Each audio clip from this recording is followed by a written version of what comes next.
एक लड़का करीब 19 साल का था। उसका नाम सौरव था। बहुत ही ज्यादा चंचल, थोड़ा होशियार, पढ़ने लिखने में माहिर लड़का था। वह अपनी पढ़ाई गांव से दूर रहकर एक शहर में पढ़ाई करता था।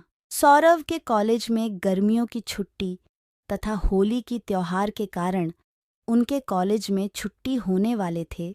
वह कोलकाता शहर से अपना घर झारखंड के रांची जिला में आने वाला था। सौरव का घर रांची जिला में ही स्थित था। कॉलेज छुट्टी होते ही सभी लड़के अपने अपने घर की तरफ ट्रेन पकड़कर निकल चले थे। फिर उन्हीं में से सौरव भी अपने घर की तरफ जाने के लिए टिकट काउंटर पर अपना टिकट कटाने के लिए गया था। जैसे ही टिकट काउंटर पर गया था, वहां बहुत ज्यादा भीड़ लगी हुई थी। लेकिन दूसरी तरफ टिकट काउंटर के दूसरी लाइन में लेडीज मतलब कि महिला लोगों की लाइन लगी हुई थी। ट्रेन बहुत जल्द ही आने वाली थी, जिसका हमसे सौरव को भी जल्दी में टिकट कटाने की ज़रूरत थी है। वह जब टिकट काउंटर पर गया तो देखा कि बहुत ज़्यादा भीड़ होने के कारण वह बहुत पीछे लाइन में लग गया था। सौरभ को लग रहा था कि अब टिकट मिलना मुश्किल ही नहीं, नामुमकिन है, क्योंकि ट्रेन आने में मात्र 10 मिनट ही बाकी थे और करीब 100 लोगों की लंबी लाइन लगी हुई थी टिकट काउंटर में। वह जल्दीबाजी में टिकट कटाने के लिए कोई तरकीब सोच ही रहा था कि उसे एक लड़की दिखाई दिया। वह लड़की भी न टिकट लेने के लिए महिला वाली टिकट काउंटर वाली लाइन में लगी हुई थी। वह लड़की भी रांची जाने वाली थी और उनके पास पेन नहीं था टिकट फॉर्म भरने के लिए।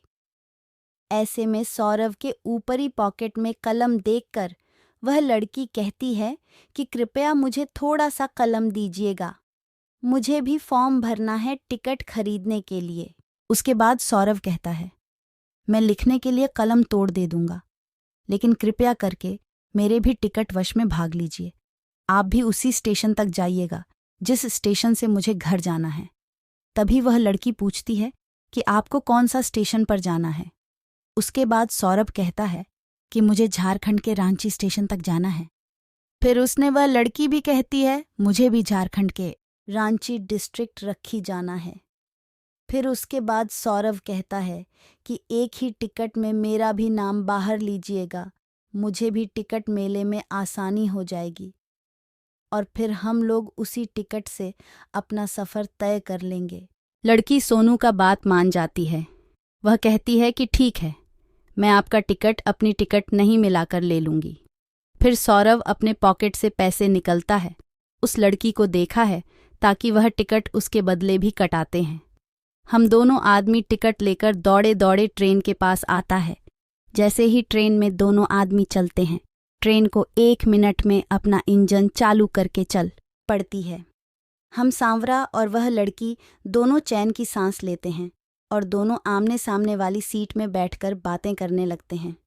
हावड़ा स्टेशन से रांची स्टेशन जाने के लिए करीब करीब 8 से 9 घंटे लगते हैं और वह भी यह सफ़र रात का सफ़र होता है। वही वहाँ से ट्रेन है, रात में ही चलती है। ऐसे में दोनों को बातचीत करने के लिए मौका मिल जाता है। दोनों अपनी अपनी सीट पर बैठकर दोनों एक दूसरे से बातचीत करना शुरू कर देते हैं। गाड़ी चलते ही थोड़ी देर होने के बाद वह लड़की कहती है कि मुझे खाना खाना है, मुझे भूख लगी है। तभी सारा कहता है, जी ठीक है, आप खा लीजिए, मैं बाद में खा लूँगा, मुझे अभी भूख नहीं लगी है। इतना खाइएगा तो ही मैं खाऊंगी। कभी सौरभ पूछता है, क्या ऐसी क्या बात है कि जब भी मैं खा लूँगा तू ही तुम खाएगी ही। तभी वह लड़की कहती है कि हम दोनों साथ में जा रहे हैं, मैं अकेले खाऊंगी, मुझे अच्छा नहीं लगेगा, इस कारण से मैं जब आप खाएं तू ही नहीं खाऊंगी। दोनों में बातचीत शुरू हो जाती है और उस लड़की का नाम पूछता है। वह लड़की अपना नाम शोभा बताते हैं। तभी वह लड़की कहती है कि मुझे तो आपका नाम पहले से ही पता है।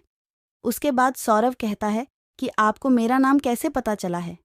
तुम ही शोभा कहती है कि आपने अपना नाम और उम्र टिकट बनाते समय बताया था और वह टिकट अभी भी मेरे पास ही है, इसी कारण से मुझे आपका नाम पता है। अभी सौरभ कहते हैं कि मुझे तो यह पता भी नहीं है। आपको मेरा नाम भी पता होगा। मुझे तो याद भी नहीं है कि मैं अपना नाम आपको कभी बताया भी होगा। तभी वह लड़की कहती है कि आपने तो बताया था, मुझे अभी भी जानती है। रात बहुत ज्यादा हो जाती है, दोनों अपनी अपनी सीट पर सो जाते हैं।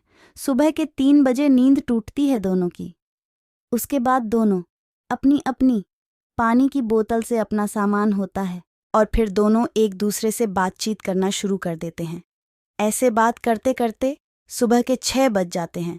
दोनों के ट्रेन अपना गंतव्य स्टेशन पर पहुंचने वाली होती है। दोनों सोचते हैं कि आप तो हमें एक दूसरे से अलग हो जाना है। सौरभ को वह लड़की बहुत पसंद आती है, मतलब किसानों को शोभा बहुत पसंद आती है और शोभा को भी सौरभ बहुत पसंद आता है। लेकिन दोनों बिना कुछ बात किए एक दूसरे से जाने के लिए तैयार हो जाते हैं। जैसे ही ट्रेन रुकने वाली होती है, वैसे ही लड़की मतलब कि शोभा और सौरभ दोनों अपना अपना भगत का सामान उठाते हैं, अपने घर की तरफ चल देते हैं। जैसे ही सांवरा और शोभा दोनों अपना अपना घर पहुंचता है, उसके कुछ देर बाद सौरभ के मोबाइल पर एक कॉल आता है। सौरभ अपने मोबाइल से कॉल रिसीव करता है और कहता है कि आप कौन बोल रहे हैं। कभी उधर से आवाज आती है कि मैं शोभा बोल रही हूं। यह सुनकर सौरभ का मन विचलित हो जाता है और वह खुशी के मारे इधर उधर घूमने लगता है, क्योंकि सौरभ को सुबह का नंबर तथा उसका कॉल देखकर उसे बहुत ज्यादा खुशी मिली है। तभी शोभा मोबाइल पर कहती है कि आप अपने घर पहुंच गए। तभी सौरभ कहता है कि हाँ, मैं 1 घंटा पहले ही अपने घर पहुंच चुका हूं। उसके बाद सौरभ शोभा से पूछता है कि आप अपने घर पर पहुंच गए क्या? तभी शोभा कहती है कि मैं भी 1 घंटे पहले ही पहुंच चुकी थी। मुझे नहाने और फ्रेश होने में टाइम लग गया था, इसलिए मैं 1 घंटे बाद फ़ोन कर रही हूँ। अब दोनों में खूब अच्छी तरह से बातचीत होने लगी है। दोनों मिलकर हम दिन दिन भर रात रात भर मिलकर बातें करते रहते हैं और दोनों को एक दूसरे से काफ़ी ज़्यादा मित्रता और एक दूसरे में प्यार होने लगा था। एक दूसरे से मिलने के लिए एक दिन स्टेशन पर बुलाया और स्टेशन के बाजू में एक पार्क था। वहीं दोनों एक दूसरे से मिलने का समय भी फिक्स किया था। फिर दोनों एक दूसरे को समझते हैं तथा एक दूसरे से प्यारी प्यारी बातें करते हैं। उसके बाद दोनों अपनी शादी के लिए अपने अपने घर वाले को कहते हैं। दोनों के घर वाले आपस में बातचीत करते हैं और शादी के लिए राजी हो जाते हैं। यह सुनकर दोनों के मन में खुशी का ठिकाना नहीं रहा और अपनी शादी के बारे में सुनते ही दोनों को खूब जमकर बातें करने लगते हैं। उसके कुछ ही दिनों बाद दोनों की शादी हो जाती है और फिर दोनों एक दूसरे के साथ उसी तरह सेवा से एक परिवार के साथ रहने लगते हैं। दोनों का रिश्ता एक बहुत ही ज़्यादा बेहतरीन और बेहतर ढंग से निभाया जा रहा था, क्योंकि दोनों एक दूसरे से बेहद ही ज़्यादा प्यार करते थे। इस प्रकार से दोनों का रिश्ता चलता है और दोनों खुशी से रहते हैं।